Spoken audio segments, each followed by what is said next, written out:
नमस्कार. रंगकलाकार या चॅनलमध्ये आपले स्वागत आहे. लक्ष्मी निवास मालिकेत सध्या हरीशने नवीन व्यवसाय सुरू केल्याचं सिक्वेन्स चालू आहे. घरातील सगळी मुलं आता हळूहळू मार्गाला लागली आहेत. आता फक्त भावनाचं लग्न होणं बाकी आहे. या विचाराने लक्ष्मी काहीशी समाधानी असते. धाकटी लेक जान्हवी सुद्धा सासरी सुखाचा संसार करत असल्याचा समज दळवी कुटुंबियांचा असतो. मात्र हळूहळू जयंतचं विकृत रूप पुन्हा एकदा जान्हवी समोर येऊ लागलं आहे. जयंतला जान्हवीचे तिच्या वेंकीदादाशी बोललेलं आवडत नाही. तिने तिच्या कॉलेजच्या मित्रांशी हात मिळवणं त्याला खटकतं. या सगळ्या गोष्टींचा जयंत मनातल्या मनात राग राग करत असतो. पण आता मालिकेत असं काही होणार आहे ज्यानंतर जयंत भेट पुन्हा जान्हवीला शिक्षा देणार आहे. जयंत आणि जान्हवी एका पार्टीला गेलेले असतात. त्यावेळी बेस्ट कपल म्हणून दोघंही एकत्र केक कापतात.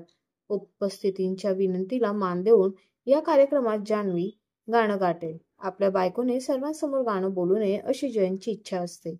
पण सर्वांच्या आग्रहाखातर जान्हवी आपलं गाणं सादर करते. जान्हवीचा सुरेल आवाज ऐकून सगळेजण तिचं कौतुक करत असतात.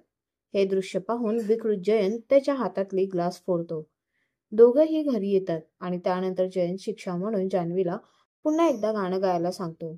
वन्स मोर, आता पुन्हा एकदा गा, असं म्हणत जयंत तिला वारंवार गाणं गायला सांगतो. गाणं गाताना थकलेल्या जान्हवीला खूप झोप येत असते. ती प्रचंड थकलेली असल्याचं जयंतला सांगते. यावर तो म्हणतो, पार्टीमध्ये सगळ्यांनी आग्रह केल्यावर गायलीस ना. पुढे जान्हवी काहीच न बोलता गाणं गायला सुरुवात करते.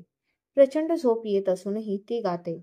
शेवटी रात्रभर गाणं गायल्यावर थकून तिचा डोळा लागतो आणि ती सोफ्यावर आडवी पडते.